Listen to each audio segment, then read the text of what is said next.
hitako ny teninao ka nohaniko, hitako ny teninao ka nohaniko. Famerenana ny lesona sekoly sabata ho an'ny lehibe arahinao eto amin'ny Hope Fire Radio miaraka amin'ny imprimerie adventiste.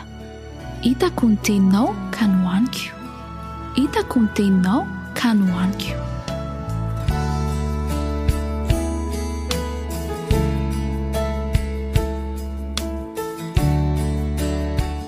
Faly manolotra ny arahaba tratry ny taom-baovao ho antsika rehetra mpiara-mianatra indray eto amin'ity radio Hope Fire fanarahantsika ny lesona sekoly sabata ity.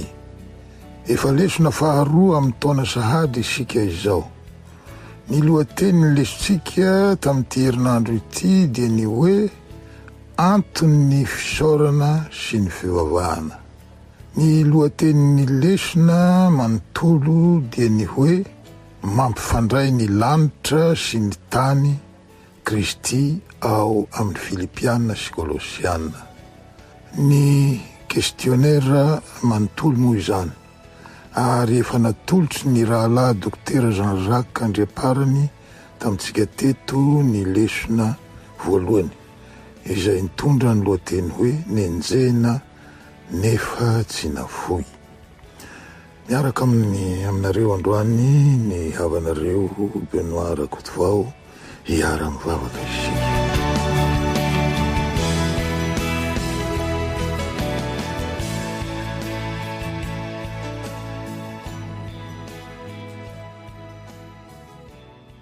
Rainay tsara sy masina indrindra ny an-danitro, velim-pisaorananao ny fonay, fanamindranao fo indray ka nahatratra izao taom-baovao izao.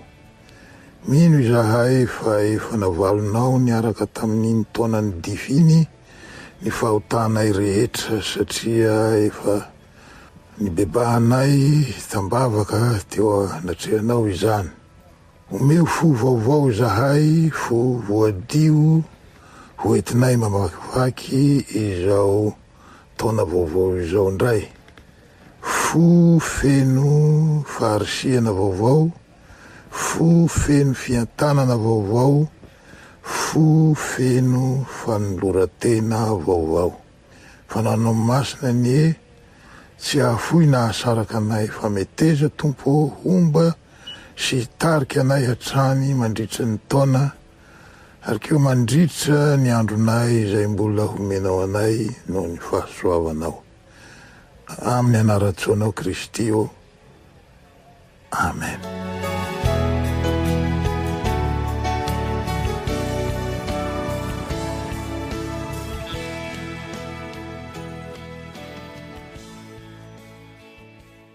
Tsara antitra terotsika eto ny zotra kapobeny arahan'ny lesontsika, miompana amin'ny famonjenantsika amin'ny alalan'i Jesosy Kristy, ary amin'ny alalan'i Jesosy Kristy irery ihany ny lesontsika. Izy ary izy irery ihany no afaka mampifandray ny tany sy ny lanitra. Ary tsy misy famonjena amin'ny hafa, fa tsy misy anarana hafa ambanin'ny lanitra nomenan'ny olona izay azo antsika famonjena asan'ny apôstôly toko 4:12. I Kristy izany averintsika indray, io voalaza fa mampifandray ny lanitra sy ny tany io.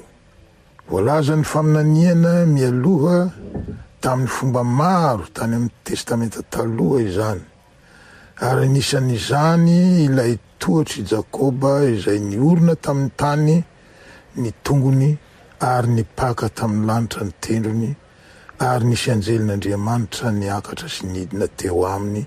Genesis 12:12. Nambaran'i Kristy koa io tamin'ny ministerany teto tany, izaho no lalana sy fahamarinana ho izy ary fiainana. Tsy misy olona makany amin'ny ray afa-tsy amin'ny alalako. Jona 4:4. Izany anarana tokana izany izay hany ahazoana ny famonjena izany. Io no nitorin'ny apôstôly Paoly sy ny mpiara-miasa taminy nandritra ny fiainany sisa tamin'ireo dia misionera 4 nataony tamin'izao tontolo izao fantatra tamin'ny androny ainany. Fa notoheriny devoly tamin'ny fomba maro sy mahery vaika izany fitoriana ny fahamarinana lehibe izany. Ao amin'ny Korintiana 2 ny toko 12 ny andininy 7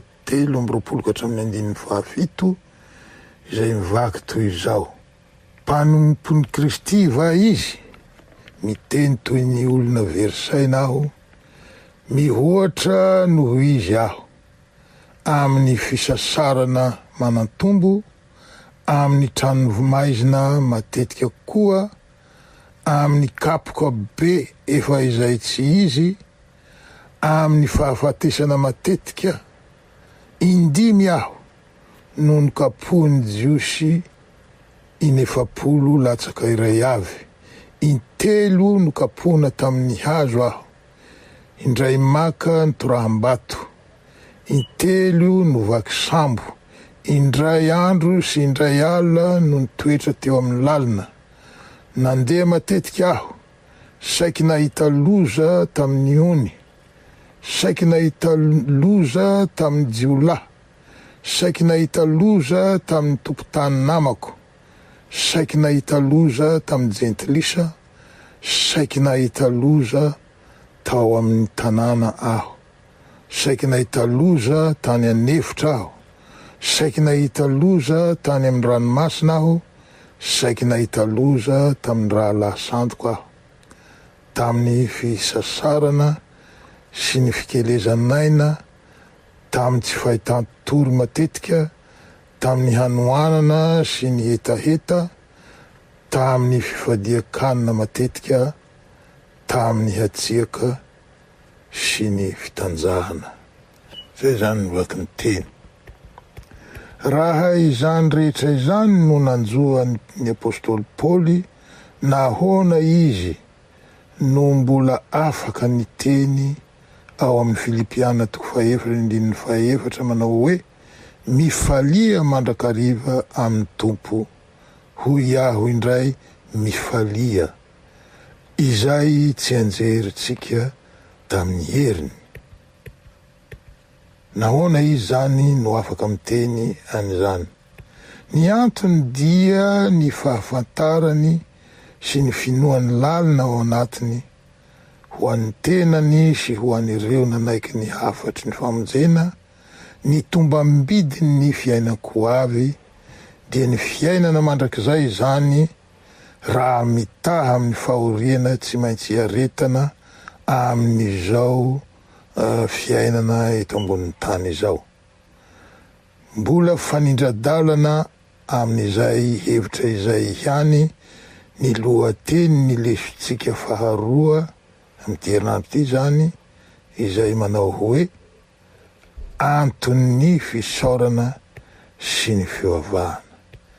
Izany hoe raha izao fanomezana goavana, fanomezana lehibe sy sarobidiny men'Andriamanitra tamin'ny alalan'i Kristy izao no saintsaina, lanjalanjaina lalina ao an-tsaina, tsy hoe tokony hiaretana na haharetana ny mafy sy ny mangidy fotsiny izany, fa tokony hahavelom-pisaorana an'Andriamanitra koa. Ary rehefa nanoratra tamin'ny fiangonan'ny Filipiana sy ny Kolosiana izy, dia nanonona izany fisaorana an'Andriamanitra izany.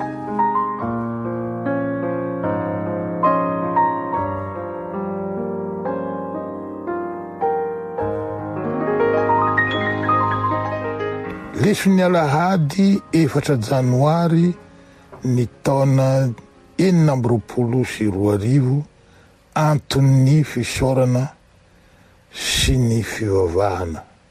Fakitsika ny Filipiana 2:7. misaotra an'Andriamanitra aho amin'ny fahatsiarovako anareo. Zay zany vaky ny teny. Velom-pisaorana ny fon'ny apôstôly Paoly eto rehefa mahatsiaro ireo olo-masina ao amin'ny fiangonan'ny Filipi izy. Antony maro no mahavelom-pisaorana ny fon'ny apôstôly Paoly eto. Nanaiky ny filazantsara izy ireo Filipiana ireo zany, ary miombo-po amin'ny hampandroso izany filazantsara izany. Vakio Filipiana 2:5.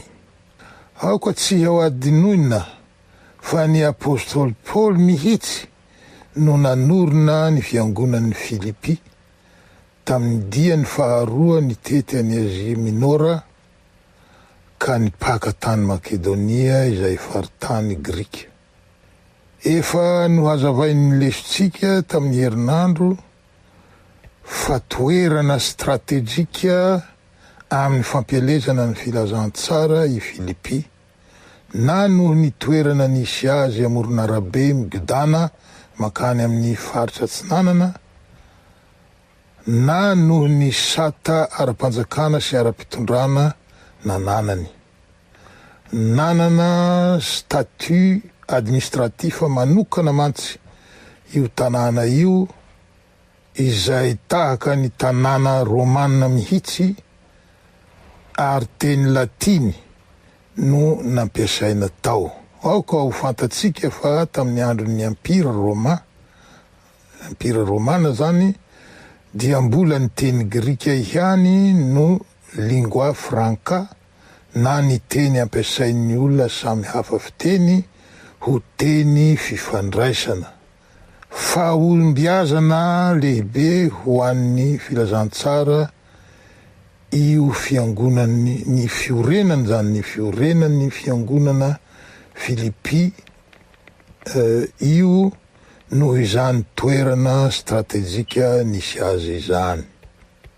Noho izany rehetra izany, velom-pisaorana n'Andriamanitra ny fon'ny apôstôly Paoly, ary nahatsapa tao anatiny izy fa nanana fiombonam-po manokana tamin'ireo Filipiana ireo, ka nivavaka ny pololotra avy tao am-pony nataony ho azy ireo, dia nifototra tamin'izany fiombonam-po sy fanahy izany, ka nahatonga azy afaka nilaza fa manana ndritsareo rehetra indrindra izy amin'ny famindram-pony Kristy Jesosy, ary Andriamanitra hoy izy no voavolombeloko amin'izany.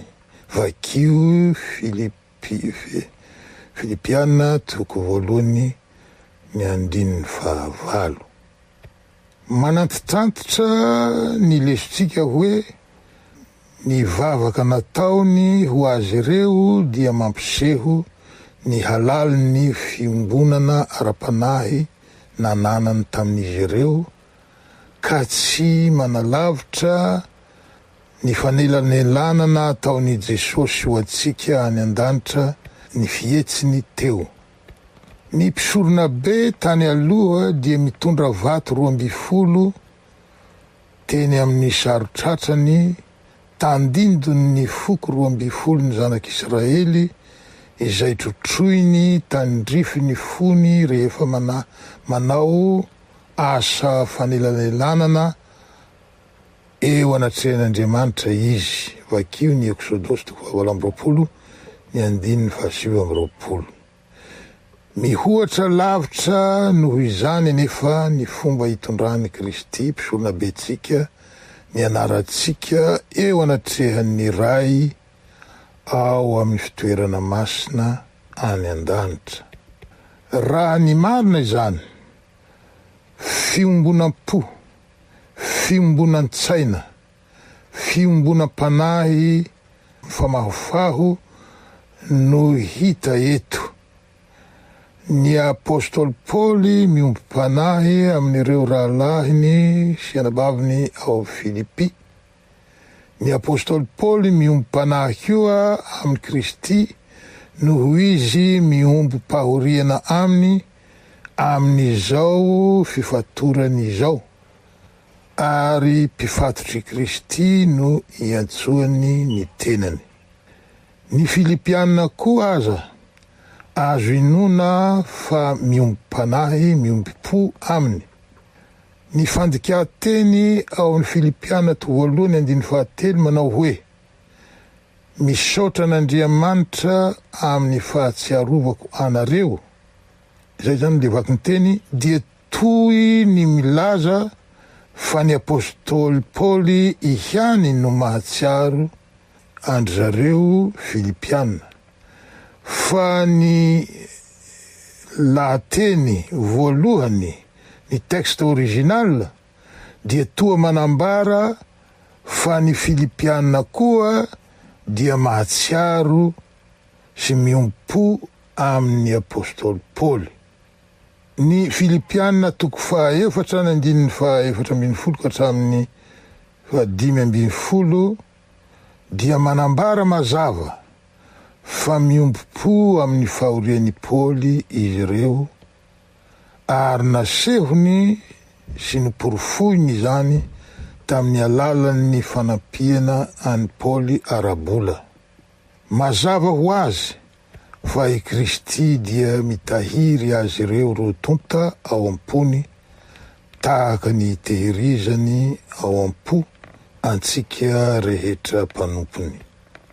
Ny tsapa eto dia zao: ny filazantsara mampikambana, mampiombona, mahatonga ny fon'ny olona hitoerany fitiavana.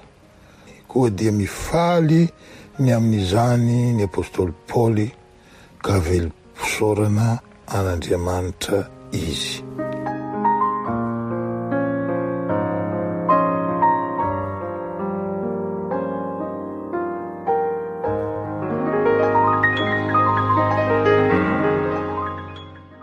Lesy alatsinainy 5 janoary ny taona 1920, ireo antombavaky Paoly. Vakitsika ny Filipianina voalohany 1:7 ka hatramin'ny 1:12. Ary izao no angatahiko dia ny mbola hitomboan'ny fitiavanareo bebe kokoa amin'ny fahalalana tsara sy ny fahafantarana rehetra, mba hamantaranareo izay zavatra tsara indrindra, mba ho madio am-po ary tsy hanatsiny ho amin'ny andron'ny Kristy ianareo, sady feno ny vokatry ny fahamarinana izay avy amin'ny alalan'i Jesosy Kristy ho voninahitra sy fiderana an'Andriamanitra. Izay no vaky ny teny. Tamin'ny teny Grika nanoratana ny epistily voambolana 7 monja no ao anatiny io vavaka io, io vavaka no vakitsika teo iny zany. Nefa araka ny fanazavana nomeny lesontsika, voafitina ao avokoa ny tao an-tsain'i Paoly rehetra, izay ho velabelelariny ao amin'ireo andalateny ambiny ao amin'ny epistiliny. Ny fitiavana, ny fahalalana, fahafantarana rehetra, ny fahadiovam-po, ny tsy fananatsiny ary ny fahamarinana ananantsika amin'ny alalan'i Jesosy Kristy. Ny fanasongadinana io vavaka io sy ireo teny fisaorana nataon'ny apôstôly Paoly talohan'izany dia fanasongadinana ny fiangonana amin'ny mahatena iray azy. Mifantoka tanteraka amin'ny hafa ny vavaky ny apôstôly Paoly amin'ny fiangonana manontolo sy ny firindrany tsara. Andeha ho jerentsika kaiky ny sasatsasany amin'ireo teboka izay hita ao anatin'io vavaka io. Voalohany, ny fitiavana mitombo bebe kokoa. Ny fitiavana no loha lisitra eto Fantatsika fa anisan'ny toetra mampiavaka ny mpanaradian'ny Kristy io. Jaona 5:5 mivaky toy izao hoe izany no ahafantaran'ny olona rehetra fa mpianatro ianareo raha mifankatia. Ao amin'ny Romana 5:10 izao ny voasoratra: ny fitiavana tsy manisy ratsy ny namana, koa dia ny fitiavana no fahataterahan'ny lalàna. Zay zany novaky ny teny. Tsy ny hitomboan'ny fitiavana fotsiny no ny vavahan'ny apôstôly Paoly, fa ny mba hisian'ny fitiavana mifantoka amin'ny tanjona iray manokana, amin'ny fahalalana tsara sy ny fahafantarana rehetra. Filipiana 2:1-5. Ny fahalalana eto dia tsy fahaizana ara-tsaina fotsiny ihany, fa voafoakan'izany koa ny fahalalana ny zava-panahy izay tsy azon'ny olona raha tsy amin'ny alalan'ny fifankahazarana amin'Andriamanitra irery ihany sy ny fianarana ny teniny. Jereo ny Efesiana 1:17, Efesiana 4:13, ary Timoty 2:2-4. Ny Efesiana 1:17 ohatra dia mivaky toy izao hoe: mba homen'Andriamanitra Jesosy Kristy tompontsika raha ny voninahitra ho anareo ny fanahin'ny fahendrena sy ny fanambarana amin'ny fahalalana azy tsara. Faharoa, ny fahafantarana rehetra. Ny hoe fahafantarana rehetra eto dia fandikana ny teny hoe discernement, izay midika hoe araka ny fanazavan'ny apôstôly Paoly ihany, ny fahaizana mamantatra izay zavatra tsara indrindra, fahaiza manavaka izany amin'izay mampidoza ho an'ny fitondran-tena, mba ho madio am-po ary tsy hanatsiny. Filipiana 2:10. Fahatelo, ny fahadiovam-po. Fandikana ny hoe le fait d'être sincère, la sincérité. Izao no hevitry io teny io amin'ny teny grika, tsaraina amin'ny hazavan'ny masoandro ary manondro fahadiovana tsy misy pentina eo amin'izay atao izany. Izay rehetra ataon'ny kristiana dia tokony hazava tahaka ny tara-masoandro, hoy Ellen G. White ao amin'ny bokiny hoe Reflecting Christ, takila 1:7. Faefatra, ny tsy fananan-tsiny, izany hoe ny tsy manao na miteny zavatra miteraka fanafitohinana, zavatra izay mety mahatonga ny olona iray ho sarotra vao tonga amin'ny finoana. Fahadimy, ny fahamarinana amin'ny alalan'ny Kristy. Mivalampatra kokoa ny apôstôly Paoly ao amin'ny firesana momba izany ao amin'ny epistiliny ho an'ny Romanina sy ny Galatiana, ary ho velabelariny koa izany ao amin'ny Filipiana 4:7. Tsy misy fahamarinana eo amin'ny tenatsika afa-tsy izay raisitsika amin'ny alalan'ny Kristy. Ireo toetra tsara ireo, toetra masina ireo, toetra tokony hananany zanak'Andriamanitra rehetra no votoatin'ny vavaka nataon'ny apôstôly Paoly ho an'ny Filipiana. Toetra tokony hangatahantsika ambavaka koa ho an'ny tenatsika sy ho an'ny hafa koa. Zay zany ny lesony alatsinainy.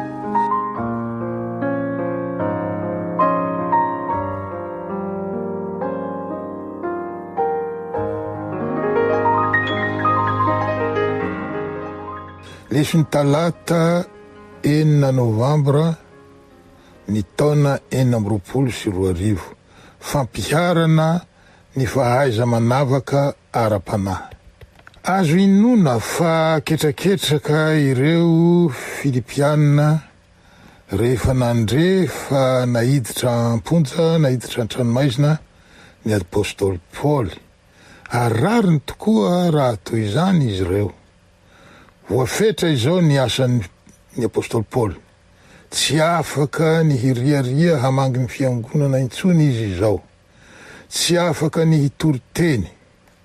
Tsy afaka ny hitsidika ireo sinagoga sy ampianatra ny olona momba an' Jesosy Kristy, ilay Mesia. Tsy azony atao intsony ny hiriaria malalaka sy hanangana fiangonana. Ketraketraka ry zareo nefa tsy hitany izay azo atao.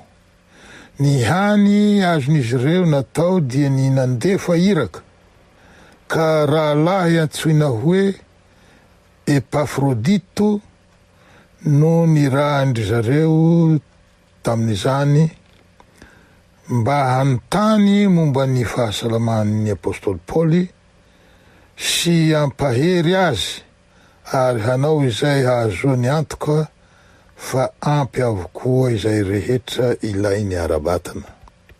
Halaviran-dalana 350 mailza na 250 kilometatra latsaka kely no tsy maintsy nalehany io iraka io zany dia izany Epafrodito izany. Tontosany Soamantsara ny adidy napetraka taminy, na dia narary mafy saika maty aza izy rehefa tonga tany Roma. Rehefa sitrana izy dia nasain'ny apôstôly Paoly nody, na dia mbola nilainy aza, ary nampitondrainy koa an'io epistily vakitsika io. Azo antoka tokoa fa mety nanaitra ireo Filipianina ny hafatra nampitondrain'ny apôstôly Paoly tao, mikasika ny fijeriny ny toe-javatra natrehiny.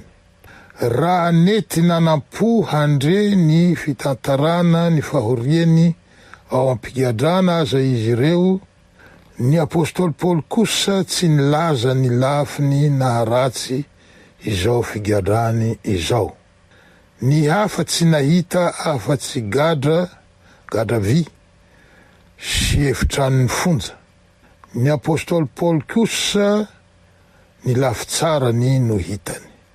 Ny fahaiza manavaka ara-panahy nananany na no nahatonga azy hahita ny fanagadrana azy ho toy ny zavatra tsara.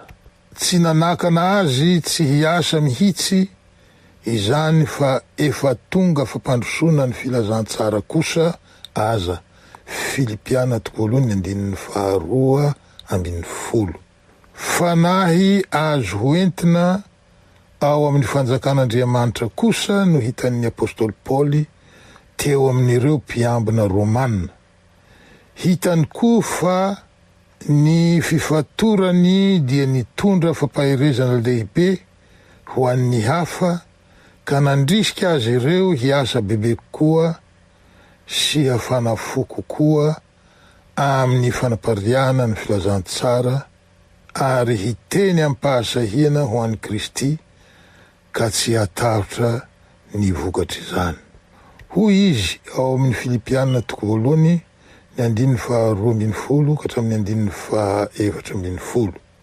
Ary tiako ho fantatrareo ry rahalahy fa izay zavatra nanjo ahy dia efa tonga fampandrosona ny filazantsara kosa, ka ao amin'ny Kristy ny fifatorako dia fantatry ny mpiambina andrinina rehetra mba amin'ny olona hafa rehetra.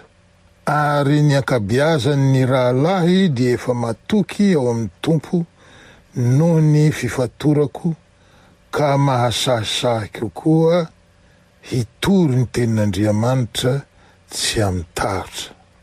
zay zany novaky ny teny. Naboraky ny apôstôly ihany koa ny fisian'ireo izay mitory any Kristy nefa misy ambadika, ka hoy izy: fialonana sy fifandirana aza no itorian'ny sasany any Kristy, ary fifaliana kosa ny an'ny sasany.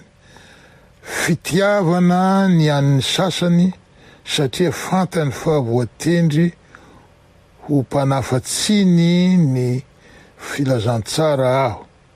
Fifampiandanina kosa no itorian'ny sasany any Kristy, fa tsy mba fo madio, ka mihevitra hanampy fahoriana ny fifatorako. Filipianina 2:5-10. Na eo aza izany dia ny lafitsara ny hatrany no hitan'ny apôstôly Paul. Ahoana ary no izy afa-tsy izao? Amin'ny atao rehetra, na amin'ny fiatsaram-belatsihy, na amin'ny marina, dia Kristy no toriana, ary mifaly amin'izany aho, eny mbola hifaly ihany aho. Filipianina 2:7-10. Raha izany no azavaina misimisy kokoa, dia misy ireo izay nihevitra ny hahazo tombotsoa avy amin'ny fampidirana any Paul tao an-tranomaizina. Nihevitra izy ireo fa hampifantoka bebe koa ny olona amin'ny tenan'izy ireo sy ny fitoriany ny filazantsara ny nahatakona any apôstôly Paul. Ohatra lehibe magnonena izany, maneho ny fitiavan-tenany olombelona izany, eny fa na dia eo anivon'ny fiangonana aza. Arak'izay nolazain'i Jeremia tany aloha lavitry ny andron'ny Paul, ny fo dia mamitaka mihoatra noho ny zavatra rehetra, sady manana aretina tsy azo sitranina. Iza moa no mahafantatra ny aminy. Jeremia 7:7.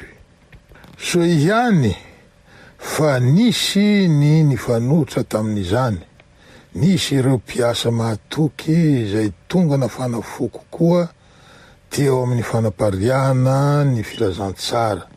Tena tian'ny Paul tokoa izy ireo, ka ny fahitana azy ny ari-pijaliana noho ny finoany dia nitarika azy ireo hatoky bebe koa ny Kristy, sy nahatonga azy hiasa ho an'ny tompo tamin'ny fahasahiana lehibe.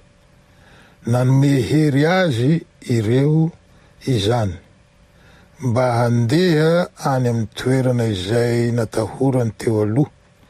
Nanosika azy hiteny tao anatin'ny toe-javatra izay nanginany teo aloha, ary nitaona olona betsaka koa handray an'i Kristy sy hanapariaka ny filazantsara ny famonjena. Feny izany rehetra izany, olona nanana ny fahaiza manavaka ara-panahy na discernement spirituel izy, ny apôstôly Paul izany. Ny zavatra tsara rehetra, ny zavatra pozitiva rehetra moa dia hainy ny nakatelina sy nakasitraka azy, ary ny zava-dratsy na negativa kosa dia mbola ahitany lafitsara ny mandrakariva ihany. Toetra nananany io, ary toetra nangatany tambavaka mba hananany Filipianina koa. Toetra tokony angatahantsika amin'Andriamanitra koa io ho antsika.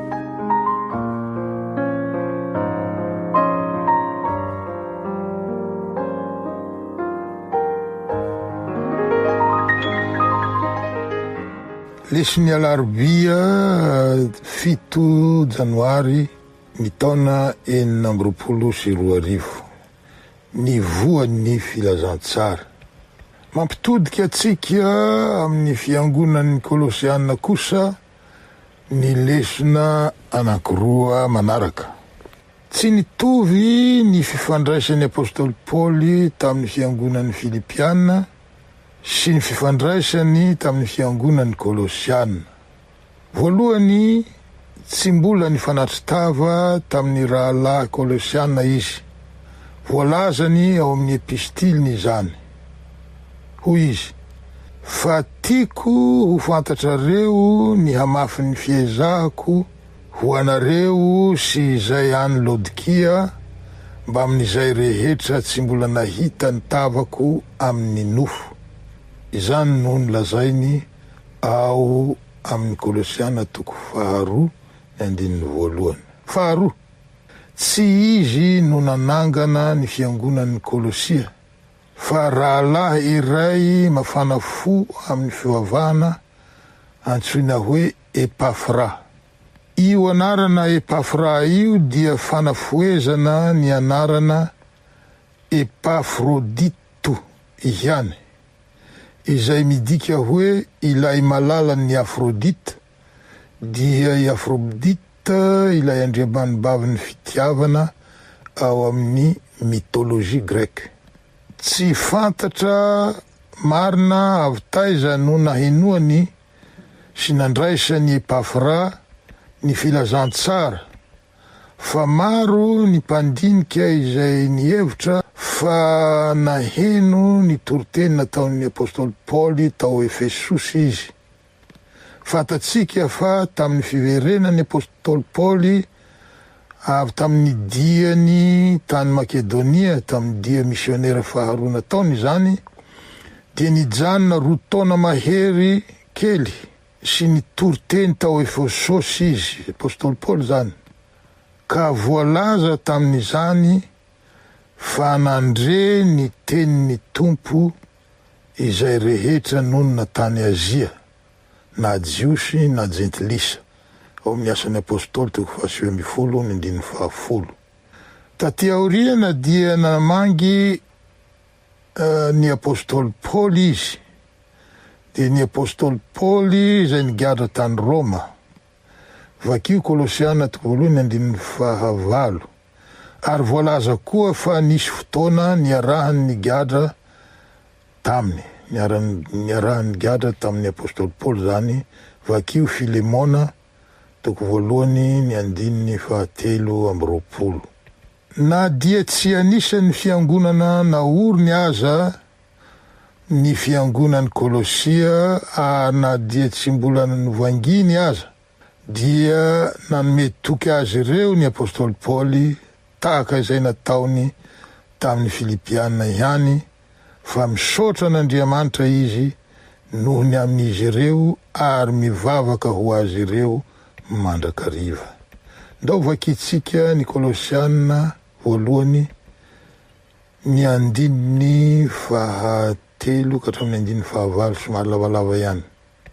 Zao vaky ny teny: misaotra n'Andriamanitra rain' Jesosy Kristy tompontsika, izahay amin'ny fangatanay mandrakariva ho anareo, rehefa renay ny finoanareo any Kristy Jesosy sy ny fitiavanareo ny olo-masina rehetra, noho ny fanantenana izay tehirizina any an-danitra ho anareo, dia ilay efa renareo fahiny tamin'ny tenin'ny fahamarinan'ny filazantsara izay efa mbi eo aminareo, tahaka ny eny amin'izao tontolo izao koa, sady vokatra sy mitombo tahaka ny eo aminareo koa hatramin'ny andro nandraisanareo sy nahalanareo tsara ny fahasoavan'Andriamanitra araka ny marina, tahaka ny efa renareo tamin'ny Epafra, mpanompo namanay sady malala,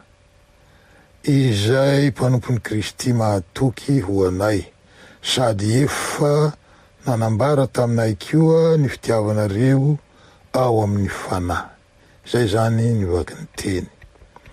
Raha aravina na fitina izay voalaza, izay voasoratra, izay nivakitsika teo zay, dia izao no azo amtinana azy: Velom-pisaorana an'Andriamanitra ny apôstôly Paoly noho ny fahasoavana lehibe narotsak'Andriamanitra zany tamin'ireo Kolosiana ireo izay azo fitinina manao hoe: voalohany ny finoana, faharoa ny fitiavana, ary fahatelo ny fanantenana. Fanomezana samy avy amin'Andriamanitra daholo ireo, fa tsy toetra tonga ho azy amin'izao, ka ilay Andriamanitra nanome notoloran'ny apôstôly Paoly ny fisaorany voalohany indrindra. Fanomezana soa sy fanomezana tanteraka avy any ambony, ka midina avy amin'ny rain'ny fahazavana, araka ny voasoratra ao amin'ny Jakoba 1:7. Rehefa mahita ny fitiavan'Andriamanitra atsika isika, dia voasitona na voasarika hino an Jesosy Kristy izay namonjy atsika teo amin'ny hazo fijaliana. Raha mahatsapa ny habeny izany fitiavana izany isika, dia sarotra amintsika ny tsy hanam-pitiavana, na farafaharatsiny ny tsy ho velom-pisaorana noho izany fahasoavana bevata izany. Naverimberiny apôstôly Paoly tamin'ny epistiliny izany fitiavana nananany Kolosiana izany vakio Kolosiana 2:1, ny 4 sy ny 5. Satria raha ny lanitra manontolo no holovantsika miaraka amin'ny fiainana mandrakizay sy ny asambarana safinonoka izay miompana amin'izany, tsy tokony hisy na inona tsy azontsika foy eto an-tany raha misakatsakana atsika tsy ahazo izany lanitra izany zavatra izany. Io no fanantenan'ny mpino rehetra. Hitan'ny apôstôly Paoly teo amin'ny tatitra ny tiny Epafra izany, ka dia nisaotra n'Andriamanitra ho azy ireo izy, sady nivavaka ho azy ireo koa. Natitateriny koa ny mahazo antoka ny tenin'Andriamanitra izay natsoiny hoe teny ny fahamarinany ny filazantsara, Kolosiana 1:5. Voalazany koa fa efa nielipatrana manerana izao tontolo izao ny filazantsara, Kolosiana 1:5, sady koa efa voatory amin'ny olon-drehetra ho izy. Fa ny dika teny malagasy ao amin'ny Kolosiana 1:7 dia milaza hoe notoriana eny ambanin'ny lanitra rehetra eny. Fa ny lahateny fototra, ny texte original, dia manao hoe araka ny efa novakiko tery ambony, hoe voatory amin'ny olon-drehetra.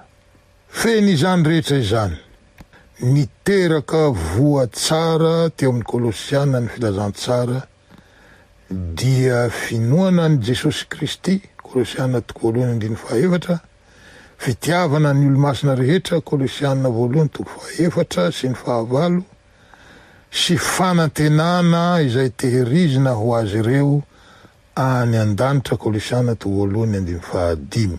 Ka misaotra sy mangataka n'Andriamanitra ny apôstôly Paoly sady mivavaka ho azy ireo mba ho fenoina fahalalana tsara ny sitrapony izy ireo, ny sitrapon'Andriamanitra zany, amin'ny fahendrena sy ny fahazavan-tsaina rehetra avy amin'ny fanahy, mba handehanan'izy ireo miendrika ny tompo, hanaovana ny sitrapony amin'ny zavatra rehetra. Ny sitrapon'Andriamanitra ihany no voalaza eto, miendrika ny tompo, hanaovana ny sitrapony amin'ny zavatra rehetra, dia mahavokatra amin'ny asa tsara rehetra, sady mitombo amin'ny fahalalana tsara an'Andriamanitra, ary ampahatanjahana amin'ny hery rehetra araka ny herin'ny voninahiny ho amin'ny faharetana rehetra sy ny fandeferana amin'ny hafaliana. Kolosiana tokolohany ny andiny fahasivy ka hatramin'ny andininy faha 1:10. Tombotsoa azony mpino rehetra raisina ireo dia ireo voa mahafinaritra voa tanisantsika teo.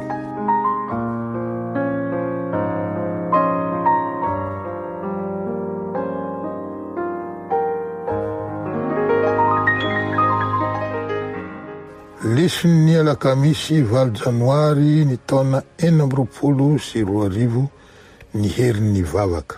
Efa nivakitsika teo ny vavaka ny tonon'ny apôstôly Paoly ho an'ny Kolosiana. Anisan'ny nangatahany tamin'izany ny mba ho fenona fahalalana tsara ny sitrapony izy ireo, ka izany fahalalana tsara ny sitrapony izany, ny sitrapon'Andriamanitra io, dia iseho eo amin'ny fiainana sy fitondran-tena amin'ny alalan'ny fahendrena sy ny fahazavan-tsaina ara-panahy rehetra.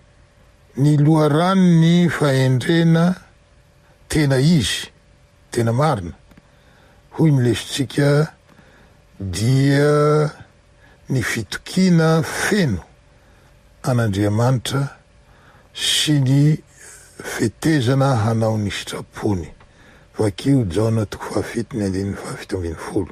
Fa tsy ny fianteherana amin'ny fahalalantsika oabolana 7:5. Loharano telo lehibe no azontsika itodiana hamantarantsika ny sitrapon'Andriamanitra rehefa mikatsaka izany ambavaka isika. Voalohany ny tenin'Andriamanitra. Ny tenin'Andriamanitra no loharano-pahendrena fototra. Salamo 5:10 ka ny andininy 5:10 manao hoe: fanilo ny tongotro sy fanazavana ny lalako ny teninao. Faharoa, toe-javatra miseho, na amin'ny teny frantsay hoe les circonstances providentielles. Azo atao ny mamantatra ny sitrapon'Andriamanitra sy ny fitantanany amin'ny alalan'ny toe-javatra mitranga rehefa mangataka azy mba hamoha na hanakatona varavarana iray isika. Jereo ny Kolosiana 4 ny andininy 10. Fahatelo, ny fanahy masina. Mitarika atsika ny fanahy masina raha toa isika mahay mamantatra ny feony. Fa na mivily ho amin'ny akavanana ianao na mivily ho amin'ny akavia, ny sofinao dia handre teny ao vohonao manao hoe: ity no lalana ka andehano. Isaia 30:2. Ny vavaka koa ny apôstôly Paoly mba handehananareo miendrika ny tompo ao amin'ny Kolosiana 1:10. Mazava loatra fa tsy misy olona mendrika amin'ny maha izy azy, fa Andriamanitra no mampahamendrika antsika noho ny fahasoavany, ka miantso atsika hivelona araka izany fiantsoana ambony izany. Efesiana 4:1. Tesaloniana 1 ny 2 ny andininy 12. Mampiasa ny matoateny mandeha na nandeha imbetsaka ny apôstôly Paoly ao amin'ity epistily ity.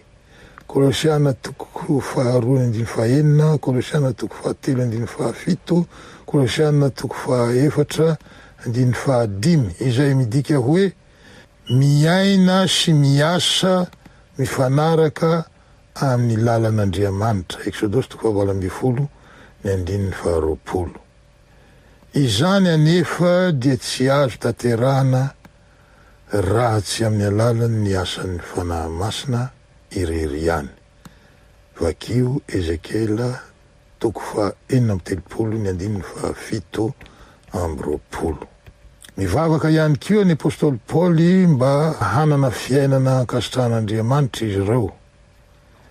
Isika koa zany rehefa izay dia mitanisa fomba maro hanaovana izany izy, mahavokatra amin'ny asa tsara rehetra.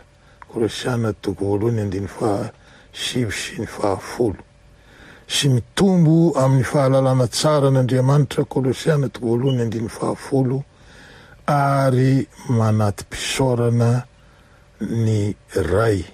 Kolosiana 2:2. Dia izay indray ny famitinana ny lesontsika ry havana, mametraka ny veloma finaritra mandra-piaona indray eto amin'ity onjam-peontsika ity. Aoka isika hazoto mandrakariva hianatra ny tenin'Andriamanitra. Taona iray indray iny vao nivalina teo iny, mihamiantombotra hatrany ny fiverenan'ny tompontsika. Hiara-mivavaka isika.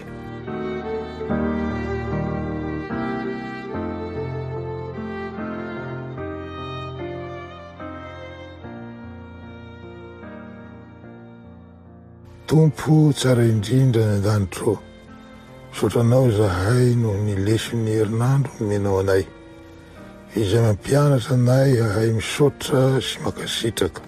Iny Tompo, makasitraka anao tokoa izahay noho ny famindramponao sy ny fitiavanao. Mbola nomenao tombonandro izahay ka mbola velonaina nahatratra ity taona vaovao ity.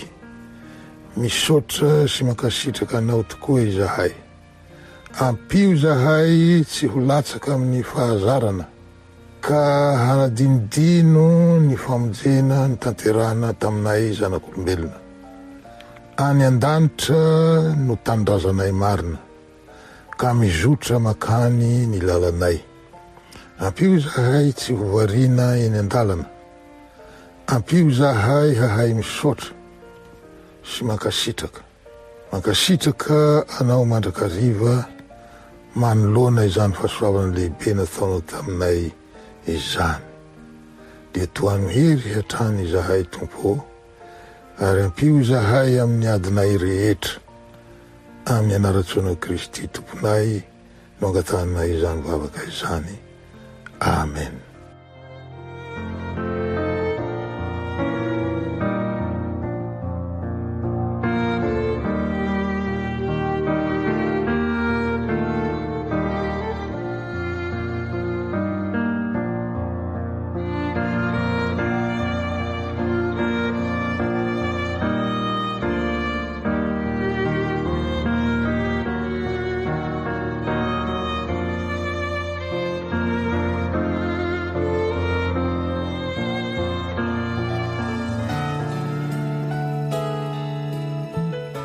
Hitako ny teninao ka nohaniko.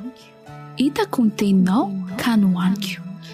Famerenana ny leson'ny sekoly sabata ho an'ny lehibe arahinao eto amin'ny Hope Fire Radio miaraka amin'ny imprimerie adventiste. Hitako ny teninao ka nohaniko. Hitako ny teninao ka nohaniko.